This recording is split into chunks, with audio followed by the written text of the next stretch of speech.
Butter, why are you all alone? Go to your family. Go to your family, Butter. Go to your family. Go. I don't know why, but she just can't do what everyone else does. She's broody most of the time. When she's not broody, she's doing weird stuff like just randomly being by herself. And then you got little Rufio down here who finally decided to molt just like all the rest of them, but she's on her own schedule. So Rufio just kind of sits here underneath this tree. Look at her, she doesn't care. She's just like, hey, I'm falling apart over here, leave me alone. So I just got back from Colorado. I was out visiting our seed company, Botanical Interests, visiting the team out there, planning some cool stuff for 24, but got back and there's a lot to do, and I'm starting out with some maintenance today, but I want to show you what we've done to our old tomato trellis. We repurposed it for fall. So instead of doing something like removing it, which we easily could because this isn't even in with cement, it's just kind of driven down. You can see it's a bit shaky.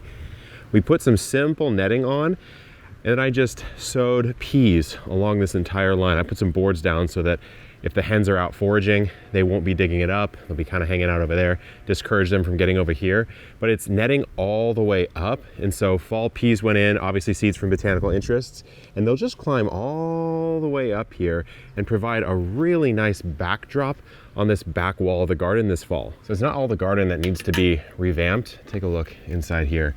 The hens have started using their nesting boxes just as pooping boxes, even though they've started laying eggs. So I have to clean that out today, but look in here, it's molt city.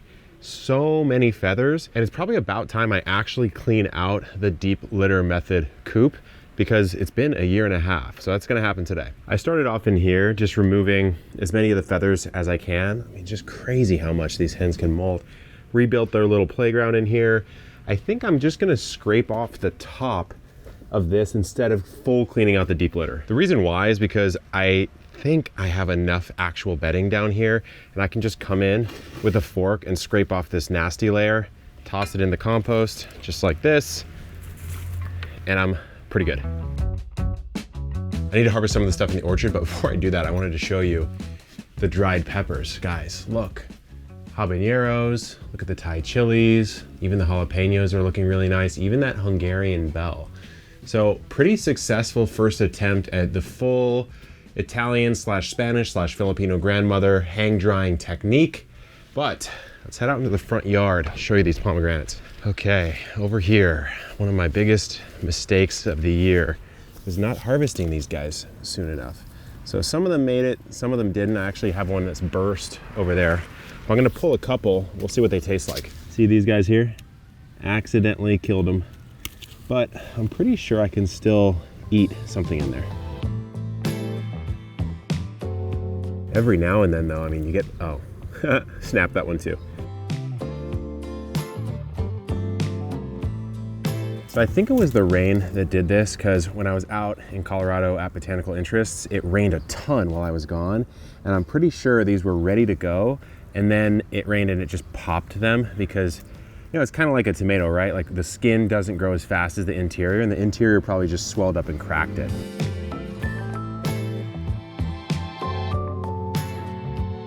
I am actually really curious what I can salvage from these, so I'll show you how I open a palm up. So there are a lot of different ways you can do it on the internet. There's like a billion different methods. One way you can do it is kind of cutting this bottom open, just like this. See, this isn't even fully developed. Normally you wouldn't see this much of a little, I don't know, nubbin, nipple-y type thing right there. So you can cut this out, pop that off, see if it even gets off. There you go, right? And then most pomegranates, when they are fully ripe, you sort of see them get a little bit, I believe it would be a hexagon, right? 1, 2, 3, 4, 5, 6.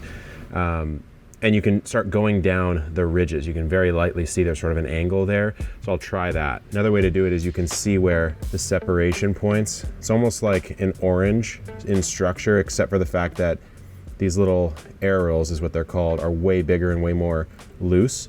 So if you cut along those pith lines, you can do it. Now you can do the moment of truth, the spread. Look at that. You get a really nice opening right there. It's a pretty good idea to do this next part over water because they'll float and sink based on the type of material inside the palm that it is. So most of the seeds, when fully developed, will sink. So you can kind of just like take your thumb and pop them out like that.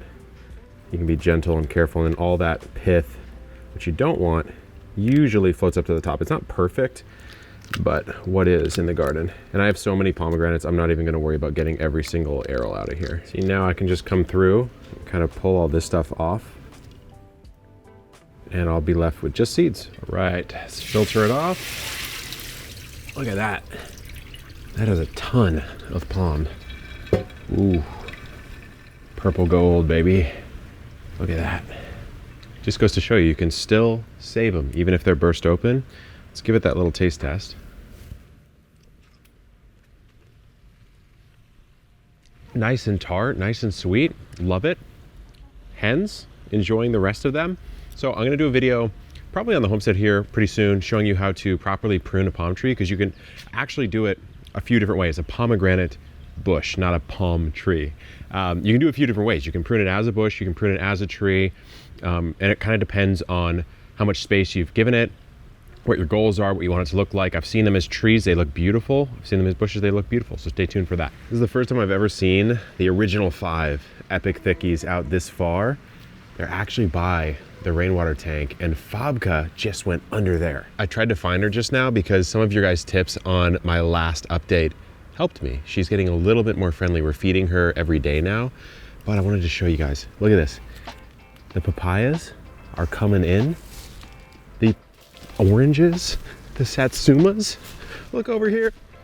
This was that one that we planted 2 years ago. It's the only one that doesn't have like a really solid main stem. It's kind of flopping all over the place. See how this main stem, this is the only thing you could really consider the main stem, and even that's not very robust compared to something like this, or certainly that pink lemonade over there. But take a look at these satsumas. Just had a few of them with a little olive oil and some cinnamon, little afternoon snack. So good. It's so rewarding to finally get them off of this tree. I didn't think I would get any. Then over here on the fig, this is the yellow long neck fig that my friend Richard gave me. Take a look. It is starting to fall for the year. So we're starting to lose all the leaves. When I left to Colorado, most of these were alive and on it. Now, of course, most of them are dead. So you can see where the new growth is going to come out next year. And on some of them, I believe, yeah, there's one. You can even see the embryonic fig. It's that tiny little bump right there. That is where the next fig is going to come. So when you prune, you can't prune this off. You're going to lose that fig right there next year. So I am going to do a full guide on fig pruning because there's a lot to it, but you can tell this shape, probably not what I want. I planted it right over there. That's where the main stem comes out. It's shooting out this way.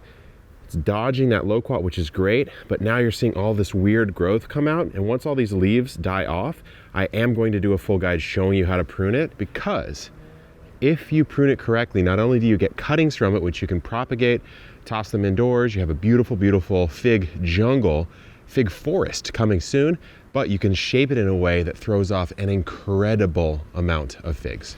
Every so often I gotta come out and do this chore, which is taking a look in the pond. Look how deep it is right now. You can see my reflection down there. I need to fill it up. This doesn't happen too often anymore because it's not summer, but I just go ahead and dump that in there. I set about a couple hour timer and let that fill up. The pond has really started to settle in. We have all this new area mulched in. The koi are looking bigger than ever because we're actually feeding them. But take a look, they're kind of relaxing right now. I caught them not being agitated. Look how big they are now. Feels like they're having some sort of meeting, like a powwow. Something I need to know, guys? That's kind of the feel right now in November as we go into the holiday season. Got the grapes looking really nice.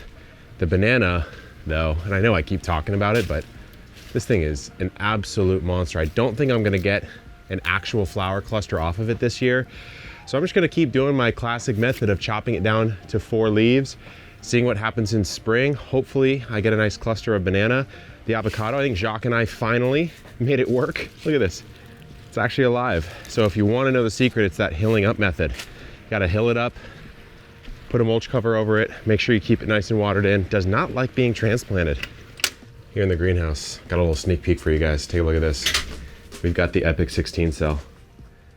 Never thought the day would come. Look at that. 8 of them fit perfectly in one of our 10-20 trays. So there's a 16 cell. That's not live yet, but this one is the 5-inch pot. This is the 5-inch cube. Look at that. Look at the cool little bottom pattern there. We use less plastic by doing this, so we save more material, but it also keeps all of the strength that you know and love from the ATC line. Really nice. I'll show you what it looks like in action. You could grow a plant completely in it if you want to. This is just some green onions here, but you don't have to. You can also transplant up into it. Show you a look at how the 16 cell plays out. I mean, look at all those basil plants looking super healthy, even though they're in tiny little plugs here. So we are always experimenting, always launching new stuff. 5-inch pot on the store right now. A lot of chores coming up this season. Pathway's going in soon with my friend Sarah Bendrick, guys. Good luck in the garden and keep on growing.